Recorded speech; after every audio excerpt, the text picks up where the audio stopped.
Bonjour à tous. On arrive à la dernière séance du module Système Lean et ça sera réservé pour un outil du Lean qui est très intéressant. On va voir pourquoi c'est très intéressant parce que en fait ça englobe plusieurs outils qui est la Value Stream Mapping. Le plan de notre séance, on va commencer par une mise en situation de pourquoi on utilise la VSM et en particulier la relation entre VSM et ce que nous avons appelé chaîne de valeur.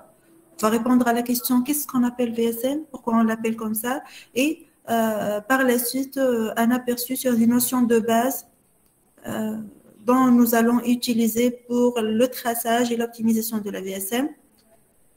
On va voir par la suite un exemple de pictogrammes qui sont utilisés, des exemples de pictogrammes qui sont utilisés pour le traçage du VSM. Vous allez voir que la notion de VSM est liée à une notion similaire qui s'appelle la VSD. On va voir c'est quoi le VSD et on va finir par un exemple pour construire et lire une VSM déjà préparée.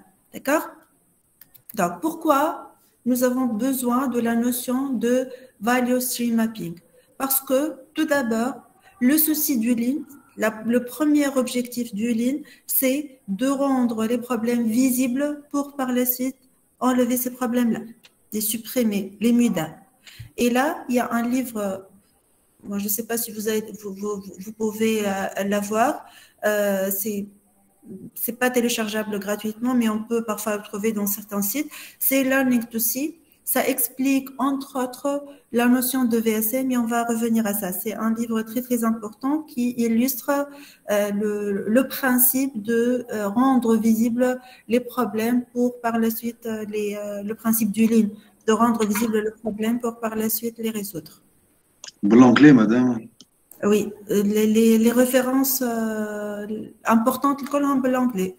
Il y a 4 ou 5 livres de référence colombent l'anglais. Bon, je ne sais pas s'il y a une traduction.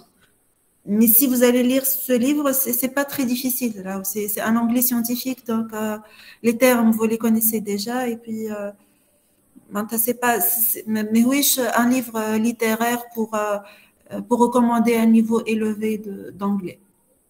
D'accord?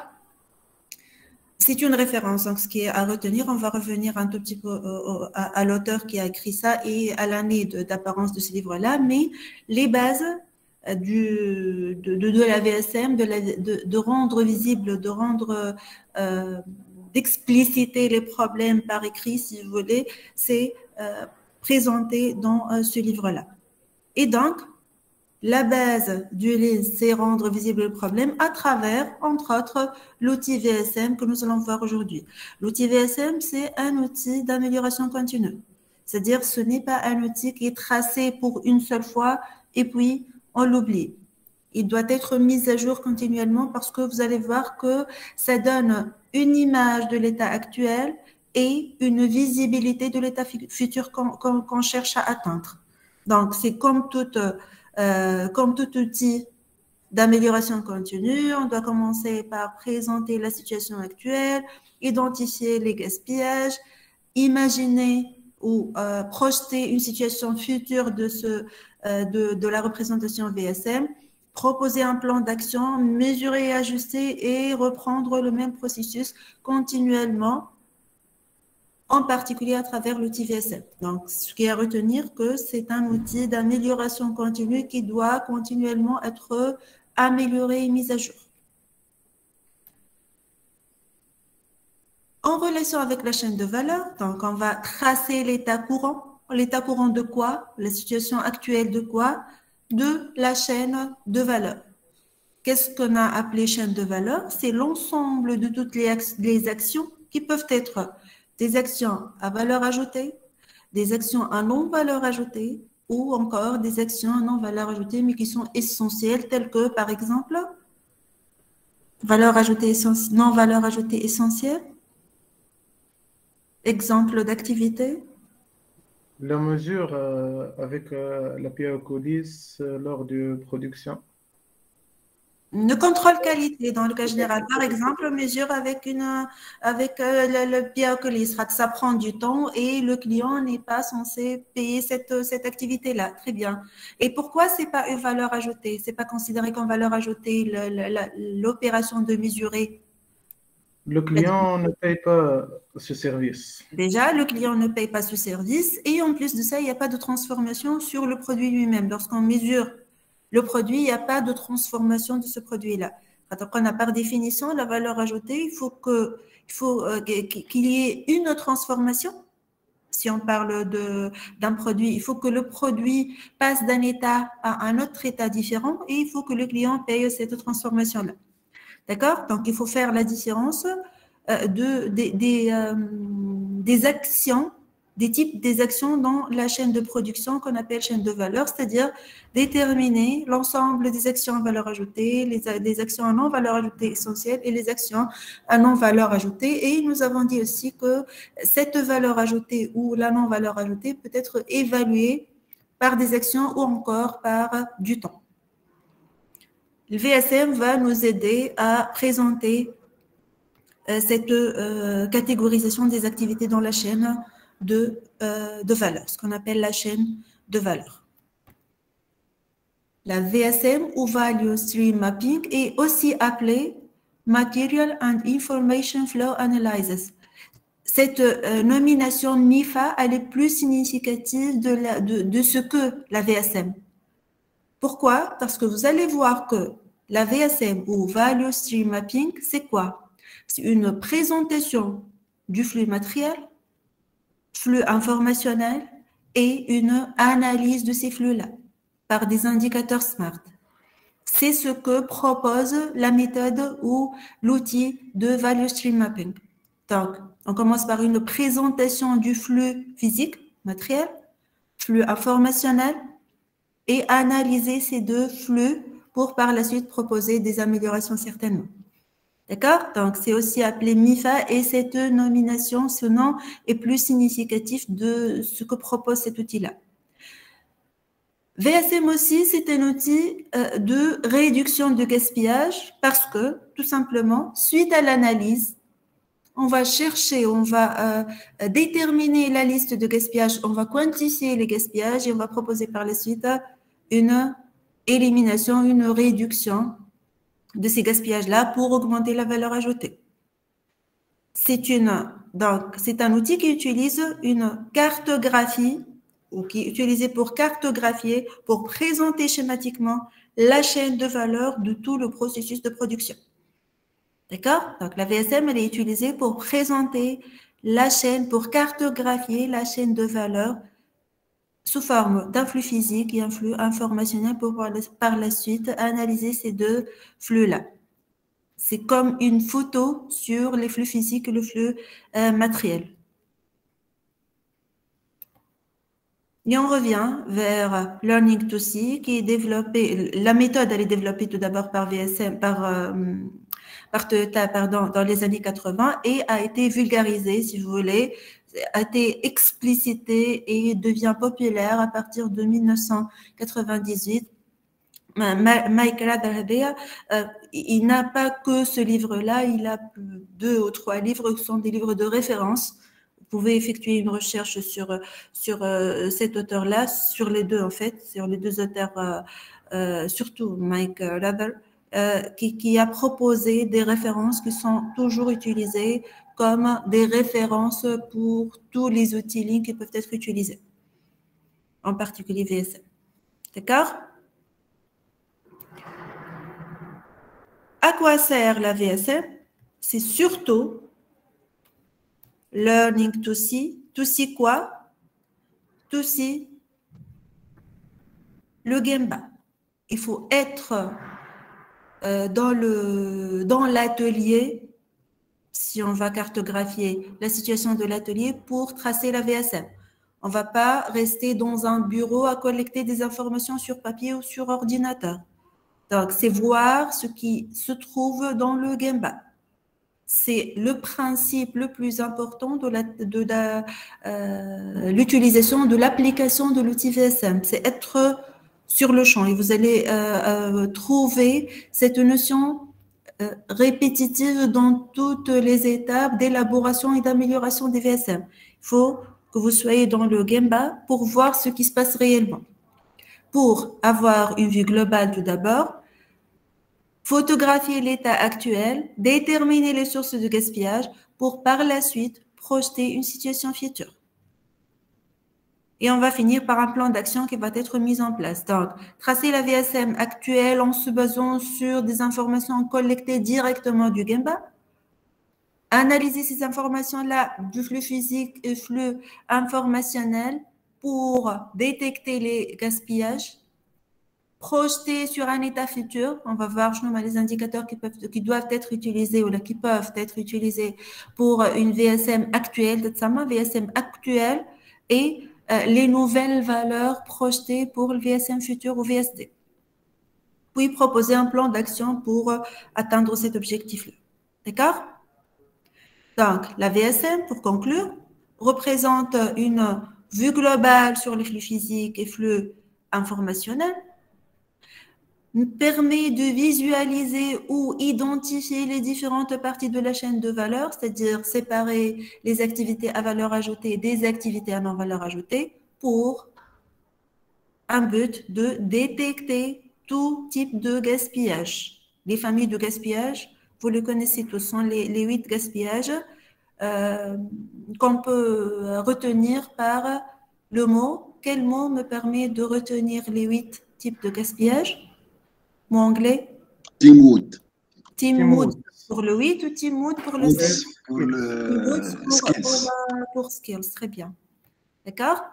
L'objectif, comme nous avons déjà dit, c'est de déterminer puis éliminer les temps à non-valeur ajoutée. Réduire les temps à non-valeur ajoutée pour optimiser les flux. D'accord? Il y a quelques notions qu'on doit comprendre ou qu'on doit expliciter pour pouvoir tracer et analyser par la suite la VSM. Qu'est-ce qu'on appelle le processus? Le processus, c'est l'ensemble des activités présentées sous forme d'une gamme de production, c'est-à-dire une série organisée d'activités. Je dois savoir quels sont mes inputs, quels sont mes outputs et quelles sont les étapes par lesquelles passe la matière première pour devenir produit fini. C'est ce qu'on appelle processus. C'est primordial pour le traçage de la cartographie de VSM. Ici, nous avons par exemple 7 étapes du processus. Le processus est formé par 7 étapes, 1, 2, 3 jusqu'à 7. Deuxième notion, la notion de contrainte. Parmi ces étapes du processus, il y a des activités qu'on qualifie de contraintes qui sont des activités ou des étapes qui ont le plus long temps de cycle. Et ce temps de cycle dépasse le takt time. C'est-à-dire quoi dépasse le takt time? Tout simplement, c'est-à-dire si, oui. Qu'est-ce que ça veut dire? Donc, combien de contraintes on dit? 3 contraintes qui dépassent le takt time. Donc, le plus grand contrainte, on a dit le goulot. Donc, on appelle déjà la contrainte la plus importante, c'est le poste goulot. Et dans un processus, on a un seul poste goulot. Ça, c'est une information très, très importante. On ne peut pas dire que les 3 sont des goulots. Il y a un seul goulot pour un même processus. C'est le poste, voilà, l'étape qui a le plus grand temps de cycle et qui dépasse, bon, le goulot, donc, lorsque ça dépasse ou pas le takt time, mais c'est pire encore lorsque le temps de cycle du goulot dépasse le takt time. Ça va imposer son rythme de production et le takt time, ça reflète quoi? Ça reflète le temps à respecter pour pouvoir satisfaire le client. Donc, si j'ai un goulot, ce goulot, la contrainte 2 va imposer son temps, va imposer son rythme pour la production et ce rythme est plus lent que le rythme exigé pour pouvoir satisfaire les clients. Donc, les contraintes, ce sont des activités ou des étapes qui ont un temps de cycle qui dépasse le takt time et ça empêche donc par conséquent, le processus de satisfaire le client. Parce que le takt time, c'est le rythme minimal à respecter pour pouvoir satisfaire le client. La contrainte la plus élevée, on l'appelle un goulot et ça définit la capacité de production. Ça impose la cadence de production et ça engendre par conséquent les gaspillages de temps, de stock, de non-valeur ajoutée. D'accord? Pourquoi on peut avoir ce goulot-là? C'est lié à des facteurs techniques, par exemple des équipements en panne, par exemple une mauvaise qualité liée à un nouveau recrutement, c'est-à-dire l'employé ne maîtrise pas très bien le processus de production, ça peut être changement. Comment? Temps de changement. Ça peut être un ralentissement dans le changeover, oui, c'est un temps de changement. Ça peut être tout simplement une modification des matières premières utilisées. Le processus n'a pas suivi le changement de matières premières, etc. Donc, ça peut être un facteur technique lié, par exemple, à des problèmes de maintenance, un facteur humain, un nouveau recrutement, ou encore organisationnel, comme l'exemple de changement de série. C'est écrit ici. D'accord? Donc, processus, contrainte et goulot. Et j'insiste sur le fait que pour chaque processus, on doit définir un seul goulot au plus. C'est ou bien il y a un goulot ou bien pas. VSM, ça permet de tracer ce processus-là, déterminer les contraintes et le goulot en particulier.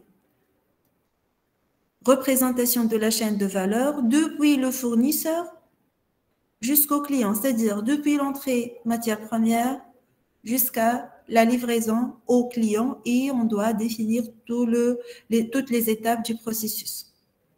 C'est une cartographie de la chaîne de valeur tout au long du processus et cette cartographie est concernée par, est intéressée au flux physique et au flux informationnel. On va voir que la représentation, on va revenir à ça, c'est un peu loin, que la représentation peut concerner ou bien un produit, c'est-à-dire le VSM lié à un seul produit, à une famille de produits, à une entreprise, à une chaîne de production.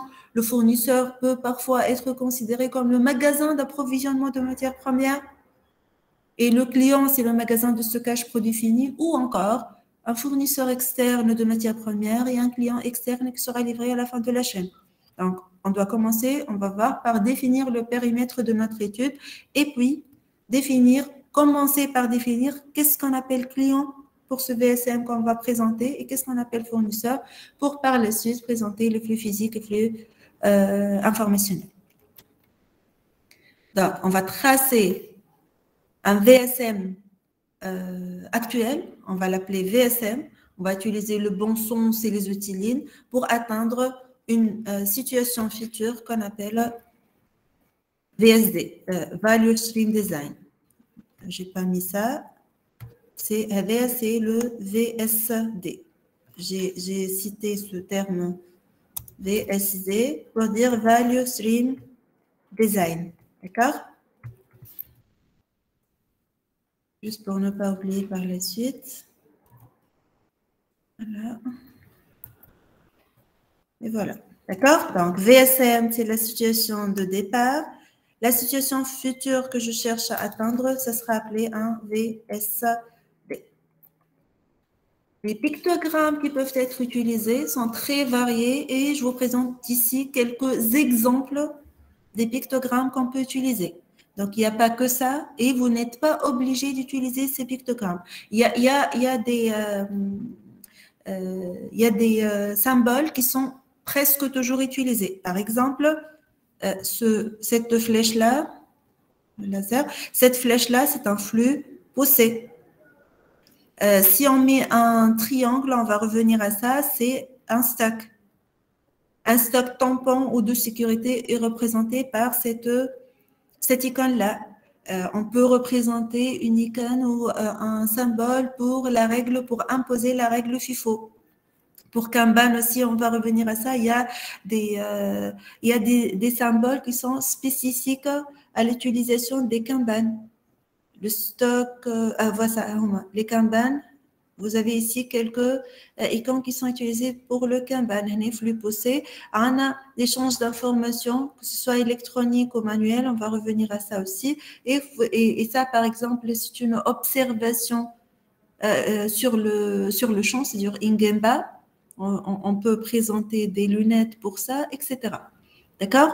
On va revenir à quelques symboles, mais on ne peut pas, je ne peux pas vous proposer tous les symboles qui peuvent être utilisés. Et même lorsque vous allez réaliser une recherche, si vous avez besoin de présenter un VSM, si vous allez chercher un document, ça ne peut pas être contenir tous les symboles qui peuvent être utilisés. Donc, si vous avez besoin d'un symbole, vous devez effectuer des recherches pour trouver ce dont vous avez besoin.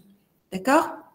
On va revenir dans l'exemple que je vais vous présenter à quelques symboles ou quelques icônes présentés, mais pas tous. D'accord? On peut utiliser un avion pour dire que la livraison est faite par voie aérienne, par exemple. On peut mettre un bateau si l'expédition est faite par voie maritime, etc. D'accord? Et là, vous avez un exemple de VSM. Je vais revenir en détail avec les composants, mais ce qu'il y a à retenir pour le moment, qu'il y a des flux d'informations, il y a un flux physique, il y a un fournisseur, il y a un client et il y a des étapes d'un processus. Je vais revenir en détail avec chacune de ces parties-là.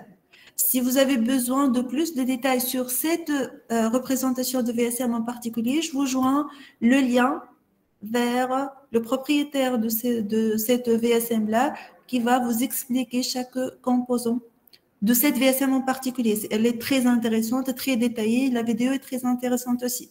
Donc, je vous conseille de consulter pas uniquement cette vidéo, il y a plein de vidéos en relation avec le VSM ou autres qui sont très intéressantes sur ce site-là. Donc, en particulier pour VSM, je vous recommande cette vidéo pour vous décrire l'exemple de VSM que vous voyez devant vous. D'accord? Maintenant, je vais vous proposer une VSM plus simple et vous présenter les différentes parties. Où est-ce qu'on va appliquer l'analyse VSM? Comme je vous ai dit, on peut avoir une analyse VSM pour une ligne de production, c'est-à-dire à partir du magasin du stockage matières premières jusqu'à le stockage produit fini, sur uniquement la chaîne de valeur des produits, c'est-à-dire commencer à partir de l'étape où le produit entre dans la chaîne de production. Je peux présenter le VSM de toute l'usine, je peux présenter la VSM de toute l'entreprise, c'est-à-dire je peux avoir une présentation VSM à l'intérieur de l'entreprise qui ne considère pas les fournisseurs et les clients externes, ou bien je peux considérer aussi les fournisseurs externes et les clients finaux. D'accord? Donc, ça va différer pour le point de départ et d'arrivée de la VSM. Si on va considérer une VSM dans l'entreprise, le fournisseur et le client seront des services ou des magasins dans l'entreprise. Aussi, on va considérer les clients et les fournisseurs à l'extérieur. Ces deux-là seront ici un fournisseur externe et ici un client externe aussi. C'est-à-dire on dit toute la chaîne de valeur depuis le premier fournisseur jusqu'au dernier client. C'est toute la chaîne logistique. D'accord? Donc, peut être appliqué ou bien sur une partie de la chaîne logistique ou bien sur toute la chaîne logistique. On doit commencer par définir le périmètre de cette étude VSM. Qui va mener le chantier de VSM? C'est principalement le responsable de production parce que c'est un connaisseur des différentes étapes, des différents temps de production. Et il doit être accompagné ou il doit suivre avec une équipe qui doit être pluridisciplinaire, c'est-à-dire s'il y a des équipements mécaniques, je dois avoir des mécaniciens, s'il y a des équipements électriques, je dois avoir des électriciens, etc. D'accord?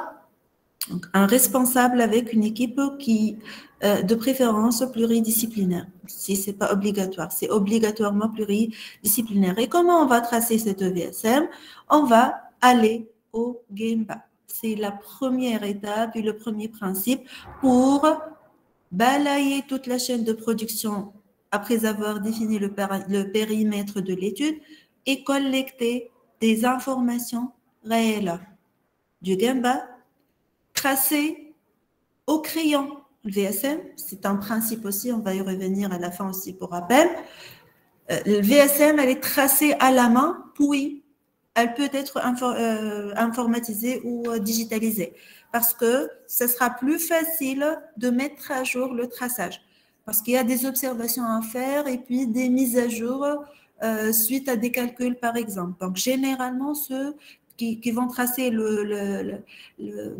la VSM vont utiliser des stylos, des crayons. Ce n'est pas directement digitalisé.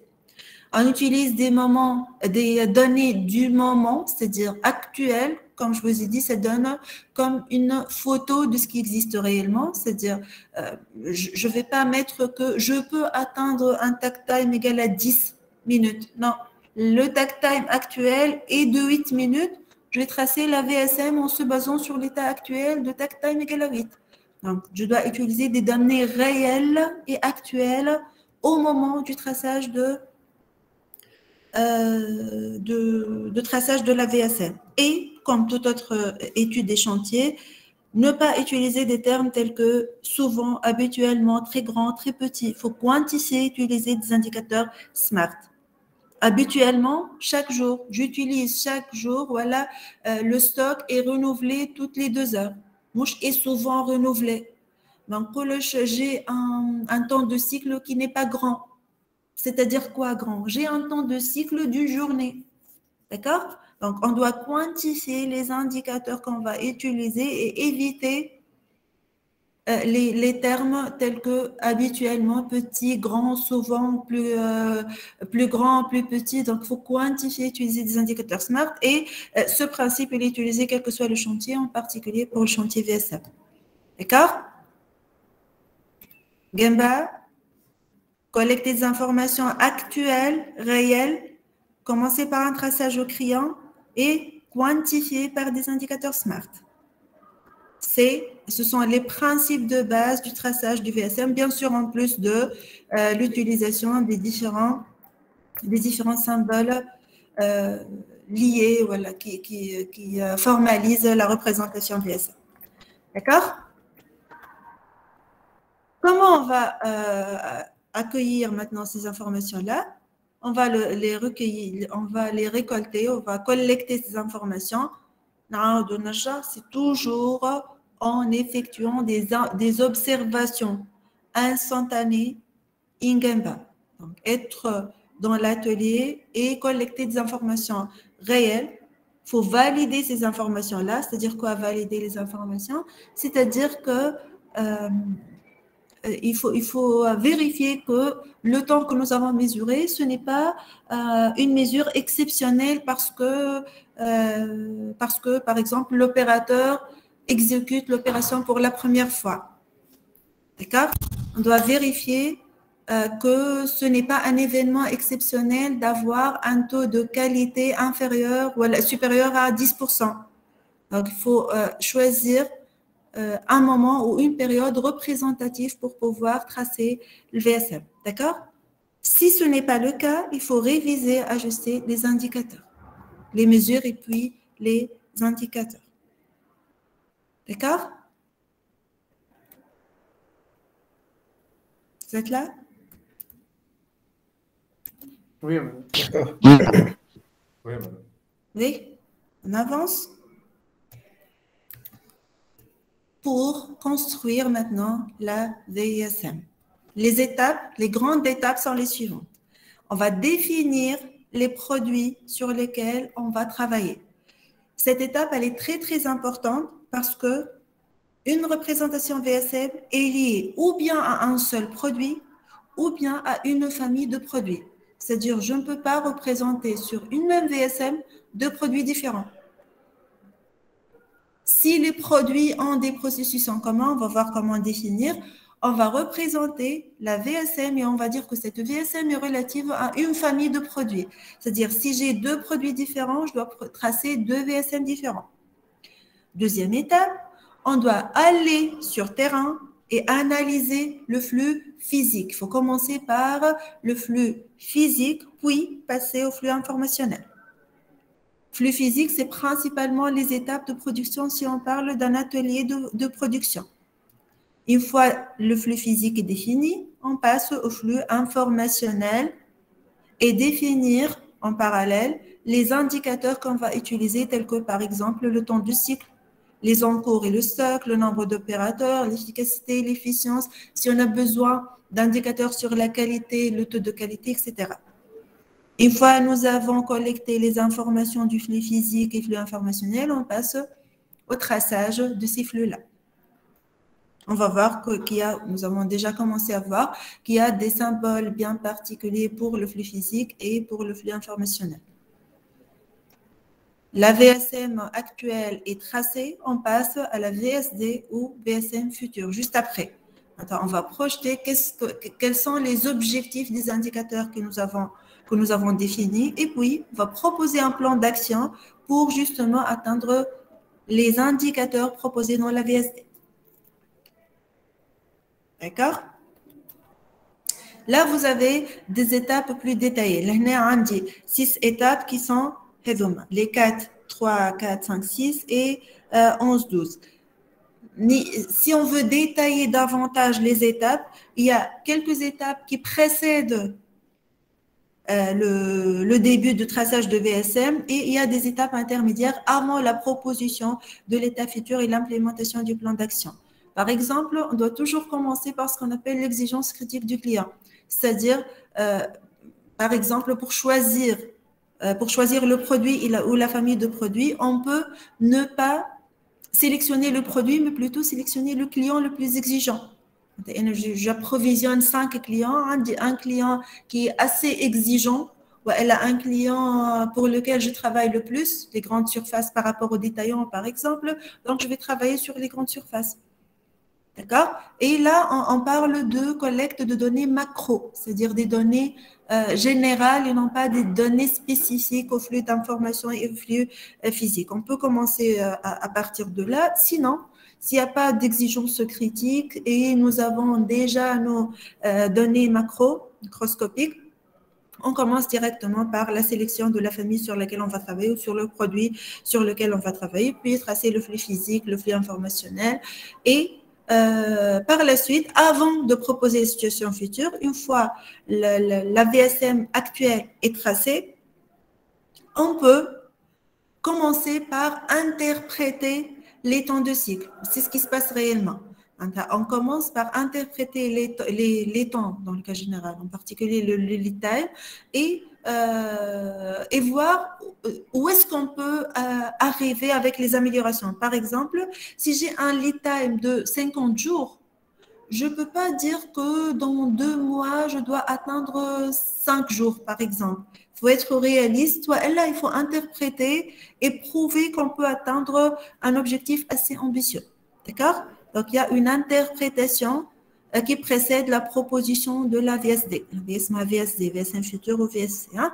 Et puis, l'implémentation du plan d'action, ça reste l'étape, la dernière étape de l'élaboration de la VSM.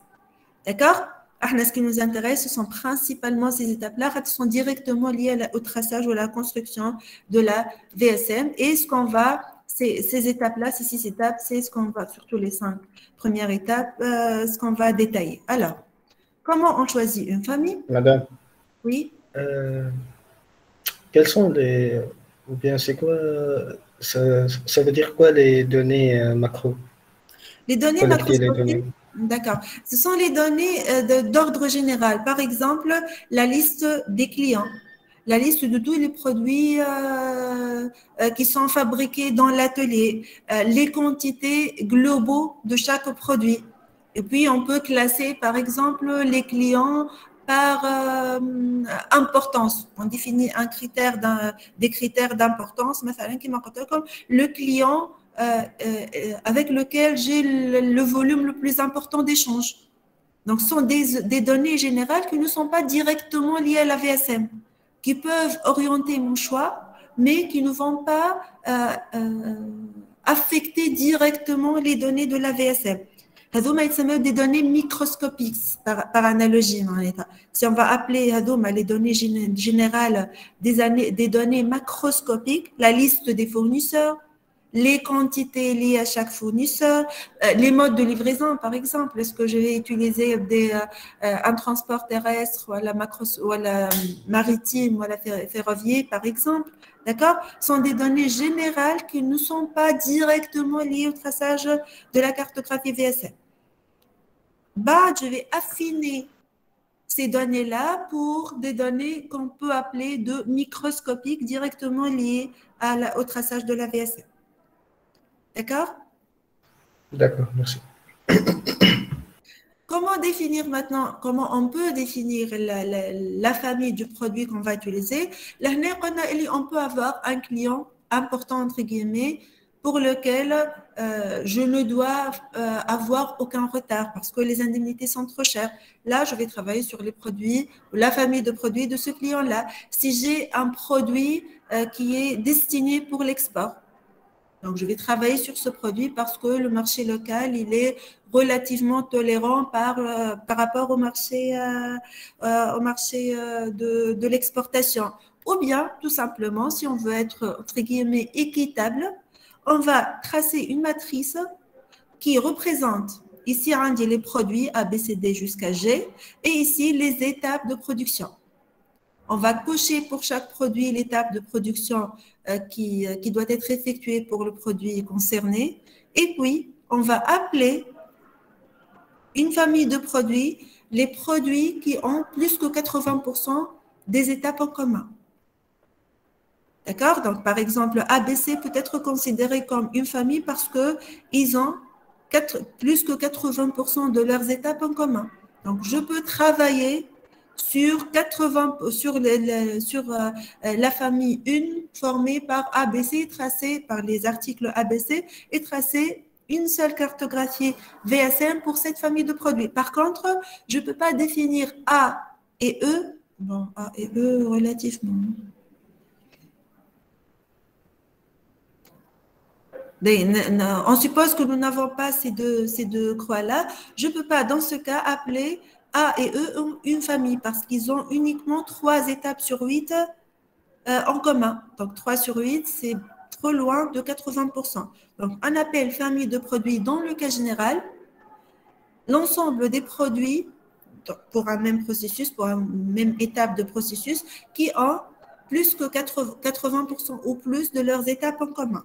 Dans notre cas, sur 8 étapes, par exemple, si nous avons 6 étapes ou 7 étapes en commun, on peut appeler ça une famille de produits et par conséquent, on peut tracer une même VSM pour toute la famille de produits.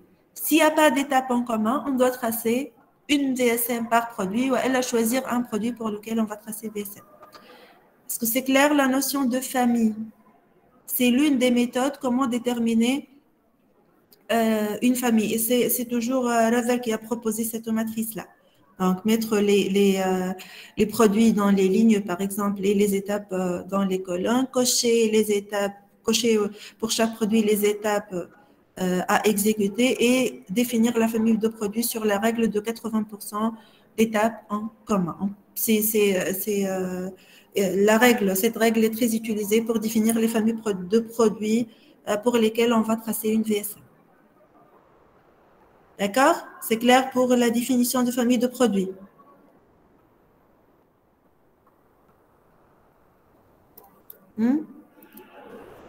Au moins, قديش من 80%. 80%. Mais ce n'est pas une règle qui doit être utilisée. Je peux, en tant que responsable, ça me suffit d'avoir 70%.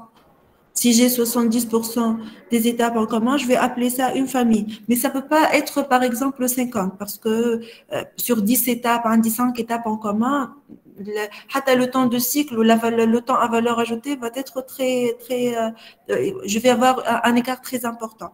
Mais la règle dit qu'une famille est définie si 80% des étapes sont en commun. Sinon, je peux choisir le produit le plus fabriqué, le produit le plus cher, le client le plus important. Mais si j'ai besoin de définir une famille, on peut utiliser cette matrice-là et c'est très utilisé pour la définition des familles pour la VSM. D'accord? Pour la deuxième étape, c'est la détermination du flux physique. Sur cet exemple de VSM, les limites en rouge ici, ce sont les flux, ça représente le flux physique qui est représenté tout simplement par les différentes étapes. Ici, par exemple, nous avons combien d'étapes dans le processus? Combien d'étapes dans ce processus? 4 étapes. 4 étapes, tout simplement. Donc, c'est, j'ai une étape, 2, 3 et 4 étapes. Généralement, les étapes sont représentées dans des box schematic. Donc, le nom de l'étape ou du processus est écrit en haut.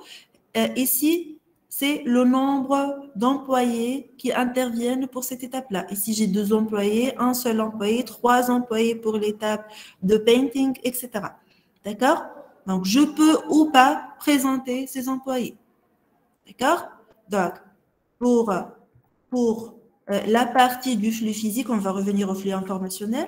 Pour la partie du flux physique en rouge ici, je vais représenter le processus, mais avant ça, la première étape pour le traçage de VSM, c'est de commencer par le client et le fournisseur. C'est le périmètre de l'étude. Je vais tracer, définir le client et le fournisseur, c'est-à-dire le début et la fin du traçage du flux physique et informationnel. Mais puisqu'on a commencé par le flux physique, on va parler du flux physique. Le client et le fournisseur sont présentés par ce symbole-là, obligatoirement. On doit obligatoirement utiliser ce symbole pour présenter, ou un symbole similaire, il y a un autre symbole qui peut être utilisé, mais c'est le plus utilisé pour présenter le supplier et le customer.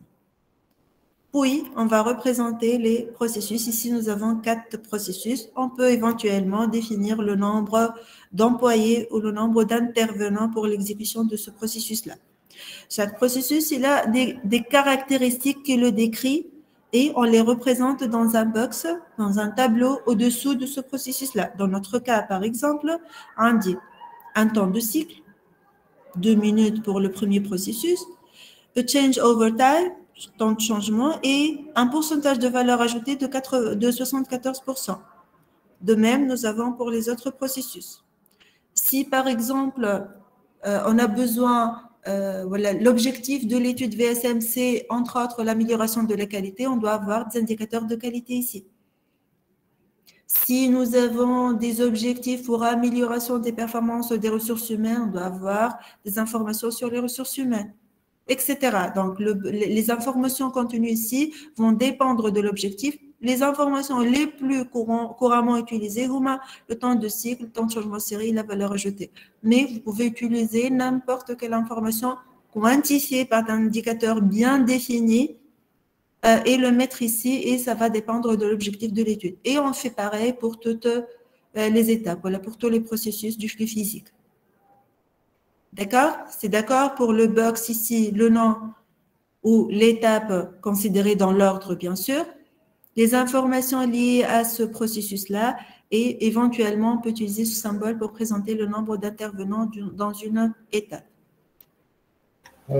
Madame, le nombre d'intervenants, ça veut dire que, par exemple, dans une seule machine, il y a deux employés, ou lorsqu'il y a 2 machines, par exemple. C'est-à-dire que les TD que nous avons fait, pour exécuter cette étape-là, j'ai besoin de 2 employés. Pour exécuter cette étape, pour un seul produit, j'ai besoin de 3 employés. D'accord? يعني كتكون l'étape هذيك par exemple يعني 2 machines يخدموا نفس l'étape وكل machine فيها employé. On représente un seul. On représente le flux physique pour produire un article ou un lot. Un seul article ou bien un seul lot. Automatiquement, une seule machine, si j'ai besoin d'une seule machine. Même si j'ai 3 machines en parallèle, je vais utiliser ça. Et dès qu'il y a 3 machines en parallèle, je vais diviser le temps de cycle par 3. D'accord? Si j'avais 3 machines of painting, le temps de cycle c'est 21 et là j'ai écrit 7.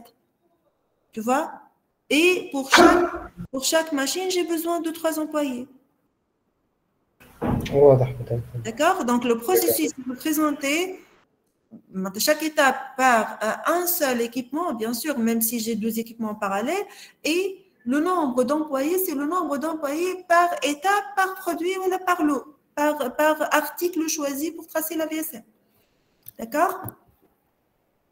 Donc, chaque étape, on présente les données dont nous avons besoin. Ça peut être généralement le temps de cycle, le temps de changement de série, le pourcentage de temps à valeur ajoutée et éventuellement des informations sur la qualité si on va étudier la qualité. Et ces triangles-là sont quoi à votre avis? Ça représente les stocks.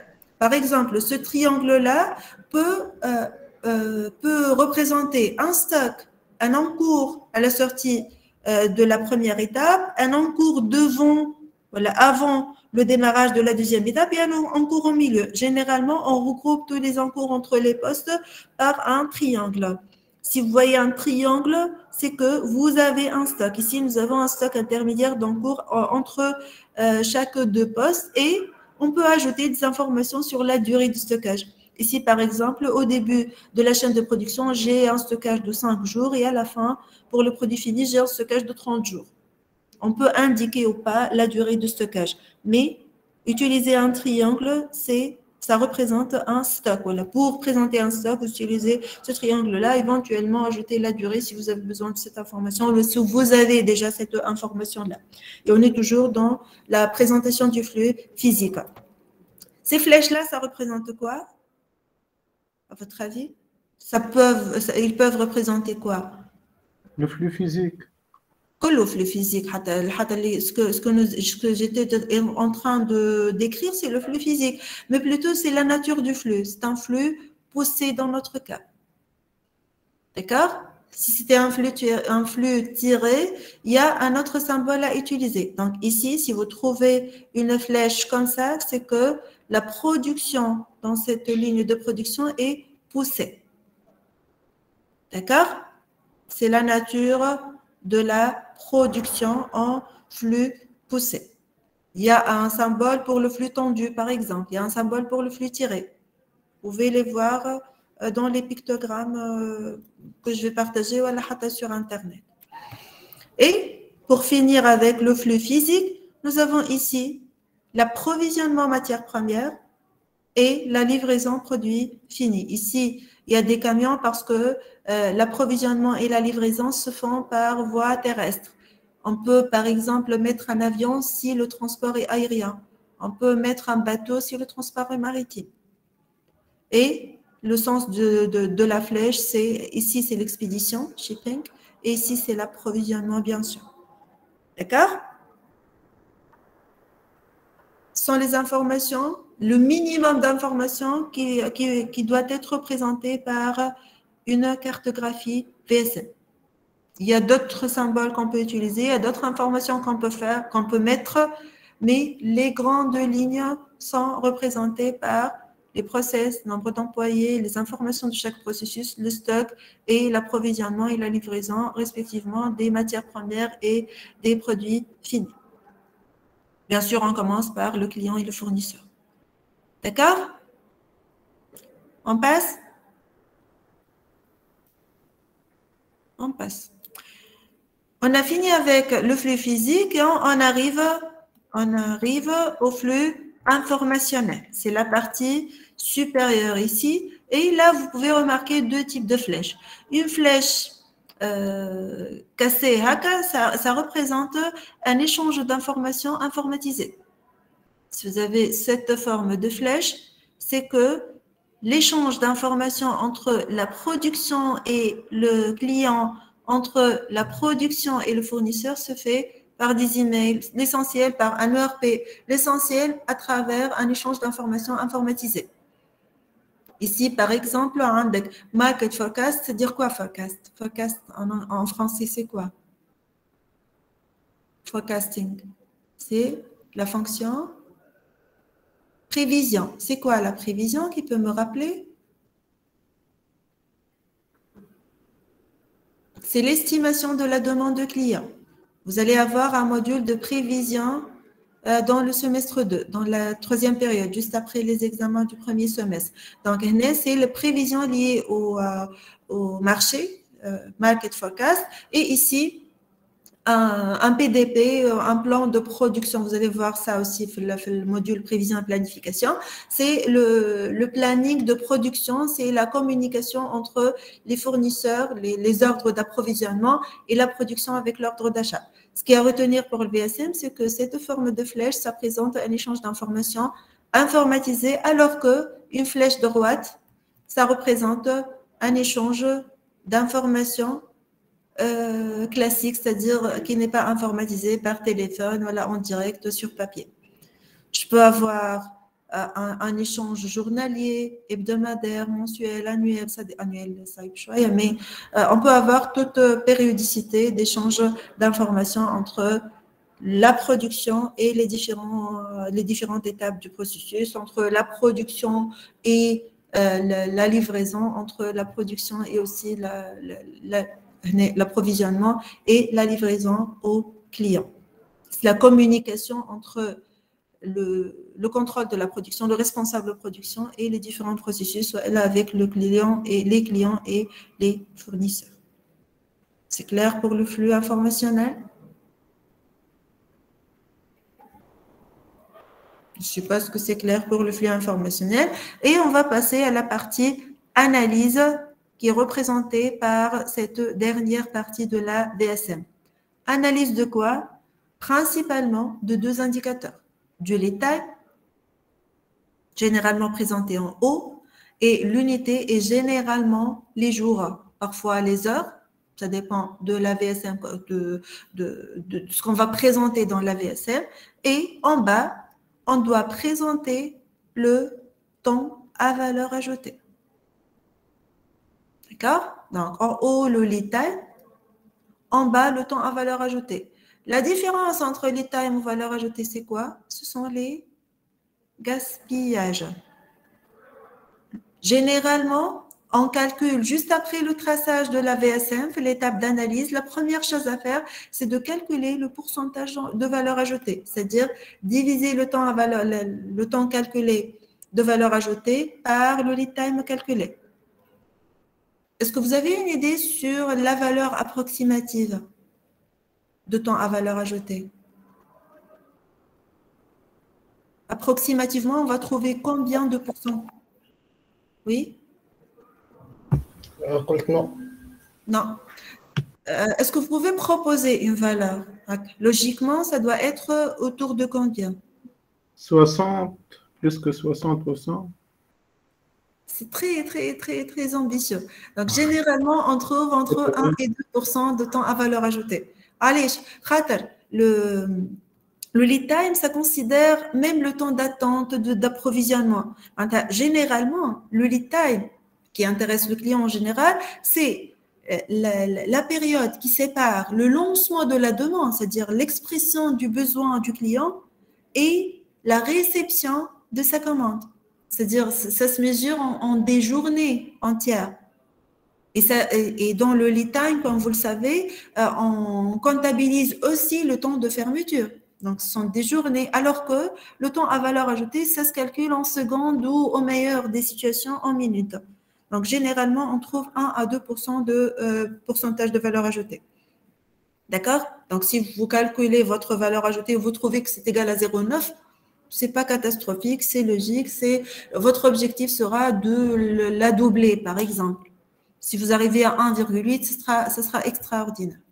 D'accord? Donc, pour la partie analyse, on doit surtout calculer le lead time, qui considère toute la période depuis l'entrée matière première ou l'expression du besoin client, ça dépend de ce que vous avez considéré comme périmètre du projet, jusqu'à la livraison client ou le stockage qui ça dépend de votre périmètre considéré. Et en bas, on calcule le temps à valeur ajoutée, généralement en secondes. Généralement, on calcule la valeur ajoutée en secondes. Bien sûr, si on veut calculer le pourcentage, on doit traduire le lead time en secondes aussi. D'accord? L'objectif est toujours de chercher les gaspillages. C'est la bête noire, c'est l'objectif de tout outil Lean utilisé. Donc, une fois nous avons déterminé le pourcentage de valeur ajoutée, c'est-à-dire calculé à partir du lead time et de temps à valeur ajoutée en particulier, on va analyser les causes racines, chercher pourquoi nous avons ce pourcentage-là. Qu'est-ce qu'on peut utiliser pour chercher les causes racines, par exemple? Est-ce que vous connaissez déjà quelques outils de recherche de causes racines? 2 outils au moins, vous les avez eus dans le cours de maintenance. Diagramme cause-effet. Diagramme cause-effet d'Ishikawa. Ishikawa ou Amdek. Oui, si la cause est technique, on peut utiliser l'AMDEC, on peut utiliser les 5 pourquoi, on peut utiliser par exemple les 5 M ou les 7 M, je sais pas ce que vous les avez appelés, on peut coupler des outils et vous allez avoir dans le cours de management de la qualité un ensemble d'outils d'analyse. Mais généralement, juste après la VSM, qu'est-ce qu'on fait? On va détecter où est-ce que j'ai le gaspillage. Par exemple, ici, avec un nombre élevé de jours de stockage. Par exemple, je peux dire que ces 30 jours, c'est un gaspillage, bien sûr. Pourquoi stocker 30 jours un produit fini avant la livraison vers le client? Donc, je vais considérer que c'est un gaspillage. Et puis, je vais chercher pourquoi j'ai ces 30 jours-là. Est-ce que c'est lié à un problème organisationnel? Est-ce que c'est humain? Est-ce que parce que le client se trouve à l'étranger et je dois attendre, c'est par camion, donc mais imaginez que vous avez un bateau, je dois attendre des conditions climatiques bien déterminées pour la livraison, par exemple. Donc, je cherche les causes racines de ce que j'ai détecté comme gaspillage. Et ces gaspillages sont dans la liste de TIMOS que nous avons appelé au début de cette séance-là. Je peux même effectuer des chronométrages. Je peux effectuer des chantiers de mesures approfondies pour vérifier les temps que j'ai considérés. On peut aussi détecter des problèmes de maintenance. Est-ce que le temps à non-valeur ajoutée, par exemple, des temps d'attente pour l'assemblage ici, j'ai un temps d'attente, est-ce que c'est dû parce que c'est dû à l'âge des machines? Peut-être c'est l'étape de vieillissement et je dois intervenir pour un autre type de maintenance ou la remplacer complètement par la suite. L'essentiel, je dois commencer par détecter les gaspillages, chercher les causes racines de ces gaspillages-là et puis par la suite, on va les éliminer. On va essayer de proposer un plan d'action pour l'éliminer. Mais avant le plan d'action, on doit proposer un VSD, c'est-à-dire mon objectif, par exemple, j'ai calculé le pourcentage de temps à valeur ajoutée, plutôt 1%. Mon objectif, c'est de doubler ce temps à valeur ajoutée. Comment je vais faire ça? Par la détection puis l'analyse des causes racines de ces gaspillages. D'accord? D'accord? Oui. J'ai cherché ces gaspillages-là, j'ai cherché les causes racines. Avant de proposer un plan d'action, on doit tracer ou construire le VSM futur qu'on appelle VSD. Le même monsieur qui a proposé Learning to See, monsieur Rother, a proposé aussi quelques questions pour pouvoir tracer un VSD. Parce que je vous rappelle que la VSD, le VSM futur, est tracé avant la proposition du plan d'action. Mais il faut que cette VSD, cette cartographie future, soit réaliste. Je peux atteindre les objectifs que j'ai déjà mis dans cette VSD-là. Donc, ces deux missions en 2003 ont proposé 8 questions qu'on se propose de se poser pour pouvoir tracer la VSD. Les questions les plus pertinentes, quel est le takt time? Le takt time doit être respecté. Donc, le VSD doit au moins respecter le takt time pour satisfaire le client. Sinon, ça n'a pas de sens. L'exercice, ça n'a pas de sens si le client n'est pas satisfait par la commande qu'il a passée. Donc, quel est le takt time sur lequel je vais travailler? Je vais décider est-ce que ma production va être stockée ou elle va être directement livrée au client. Donc, définir le tactile. Je dois tout d'abord décider si je vais stocker ou pas, parce que tout va changer si initialement je stocke et puis je décide de ne plus stocker. Tout le mode de gestion va changer, toute la planification va changer. Je dois décider où est-ce que je peux imposer ou instaurer un flux continu, c'est-à-dire enlever les stocks ici. Où est-ce qu'il est possible de définir un flux continu? Où est-ce que je peux définir un flux tiré? Je peux imposer un flux tiré, c'est-à-dire le client, je parle du post-amont, hein, le client qui va tirer la production et non pas l'adoption d'une production poussée. Quel endroit de la chaîne de valeur sera un processus de régulation? Bon, généralement, c'est le processus qui a le temps du cycle le plus faible, donc il va régulariser ou régler la production par augmenter ou diminuer la production dépendamment du besoin. Donc, est-ce que j'ai ou pas déjà ce poste? Si oui, lequel? Comment je peux lisser la production? Qu'est-ce que ça veut dire lisser? C'est-à-dire diminuer les variations. C'est plutôt inversement au flux tiré. Où est-ce que je vais imposer un flux poussé pour stocker lorsque l'offre dépasse la demande et vendre du stock lorsque la demande dépasse l'offre?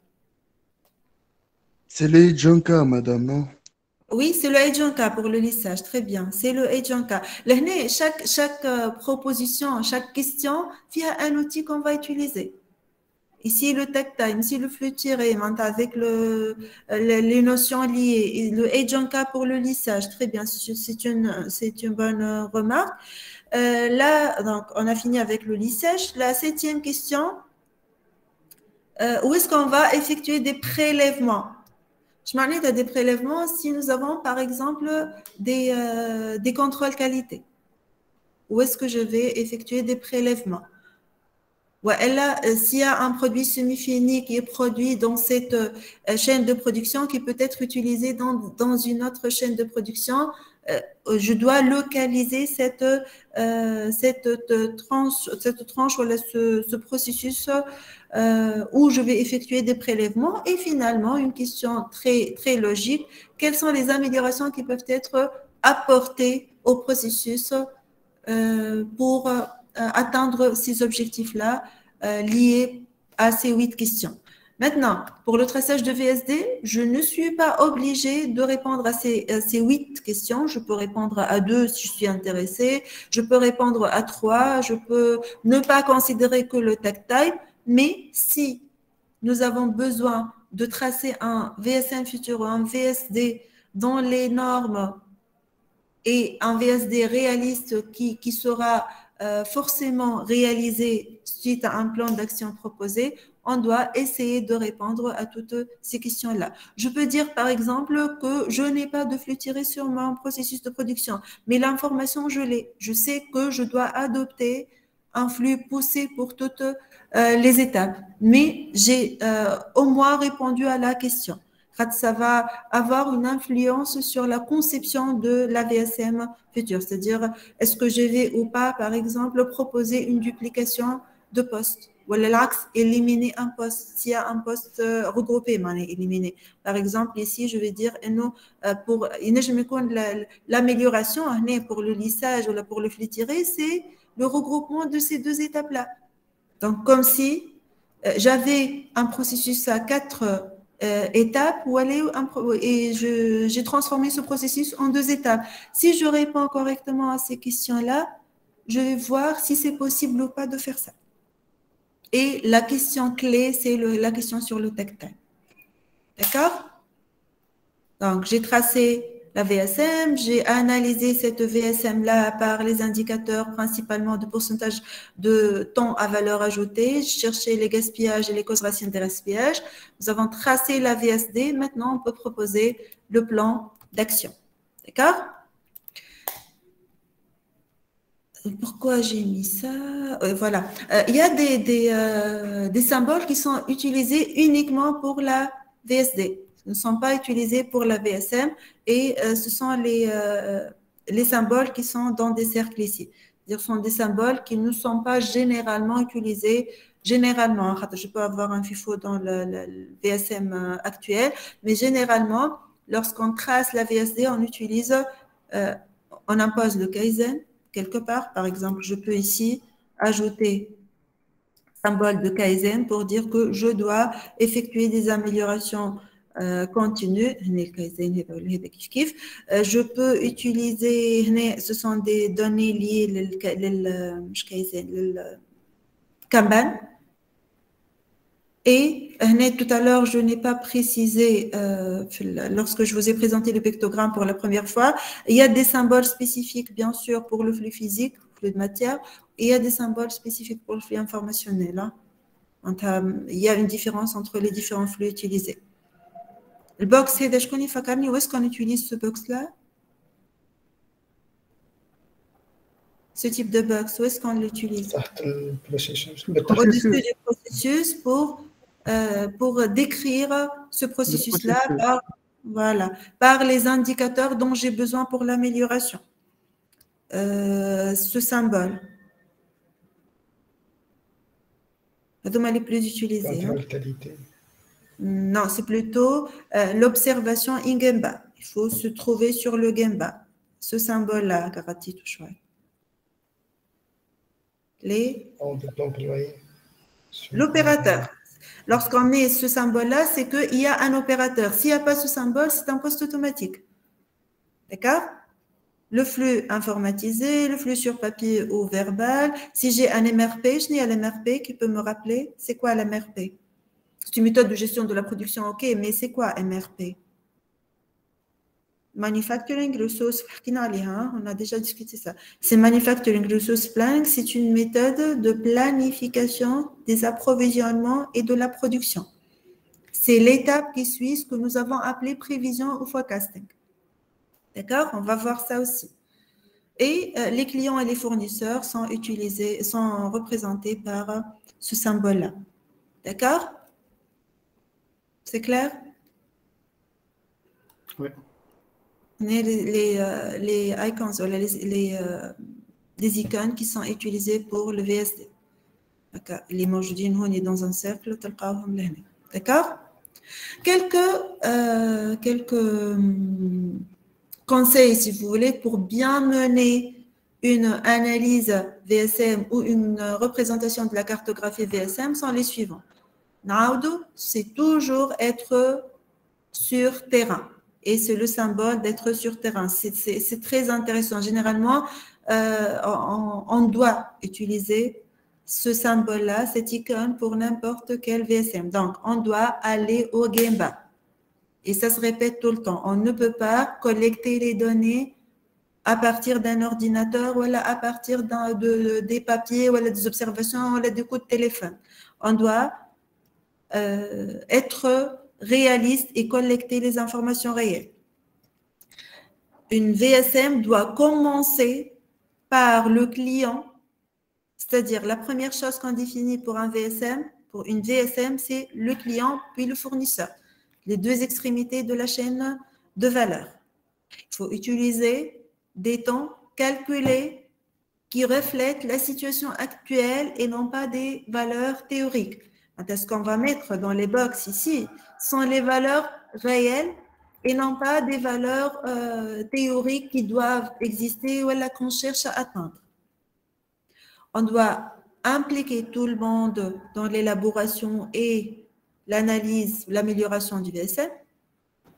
Il y a un responsable de production et une équipe pluridisciplinaire qui doit intervenir dans l'élaboration de cette VSM. Et la dernière remarque, c'est que il vaut mieux, si on ne va pas utiliser, il faut commencer par tracer à la main.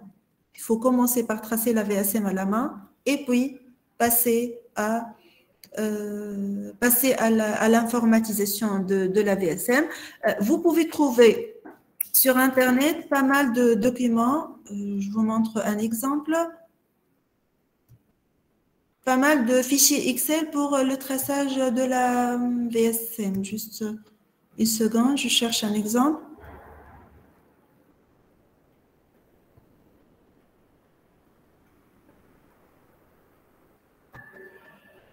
On va trouver.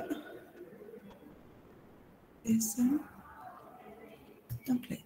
Et si vous écrivez template VSM sur Internet, vous pouvez trouver quelques exemples. J'ai partagé. Je vais partager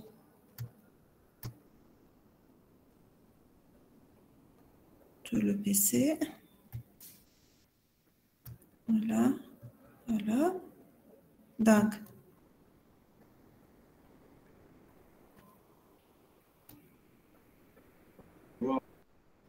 vous voyez le VSM, un exemple de Value Stream Mapping.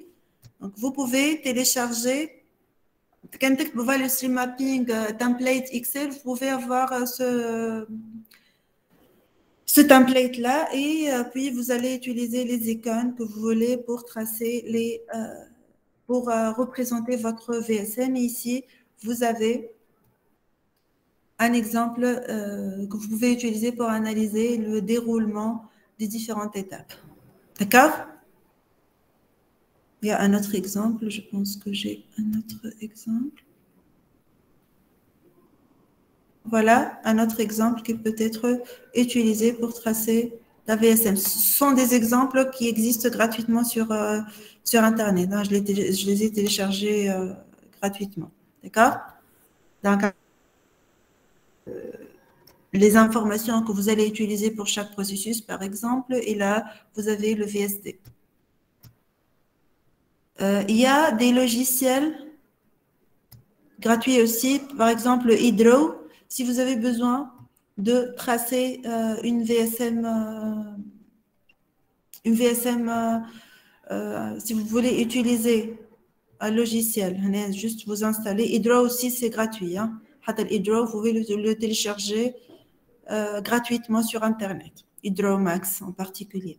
D'accord? Sinon, il y a des outils en ligne. Si vous écrivez outils en ligne de traçage de VSM, vous pouvez aussi trouver quelques outils en ligne. D'accord? Maintenant, je vais, juste après la séance, partager avec vous une étude de cas. C'est cette étude de cas déjà partagée. Et vous allez essayer de lire les informations, suivre la méthodologie que je vous ai proposée pour tracer la VSM. Je vais partager avec vous la correction. Non, est-ce que je partage tout de suite? Moi, tout de suite. Je vais partager dans quelques jours la correction pour vous laisser l'opportunité de travailler sur cette étude de cas. C'est très intéressant et elle est très bien décrite et c'est très, très proche la différence de la réalité. La différence, c'est que si vous êtes dans un atelier de fabrication, ces informations-là, les 1200 pièces ou les 140 pièces, ce sont des informations qui seront collectées à partir du terrain. Mais là, vous avez toutes les informations pour tracer, détecter le processus Schnoa, le flux physique, comment ça évolue, ou là, comment ça se déplace, puis le flux informationnel. Donc, vous allez essayer de résoudre cette étude de cas. D'accord? Si vous n'avez plus de questions, je vais arrêter cette partie du cours pour passer aux quelques exercices que je vous ai proposés lundi sur sur l'implantation et la mise en ligne. Vous avez des questions ou j'arrête l'enregistrement? J'arrête l'enregistrement donc. Voilà.